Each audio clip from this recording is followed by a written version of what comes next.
Wah, bên đó mày chỉ tao cơ. Cái gì sai nữa? Ở nơi kia thay nữa. Ở kia tình trạng đó nó có gì? Cái trên này đó nữa. Nó to.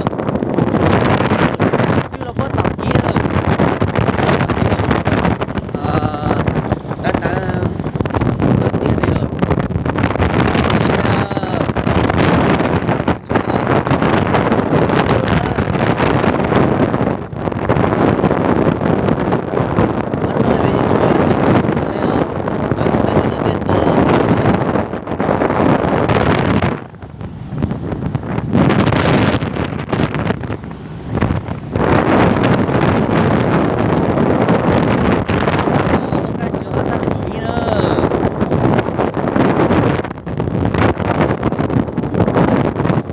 Đi thì giờ cậu gì lưu ý lý nữa nè, bây giờ có lý cậu trống nữa.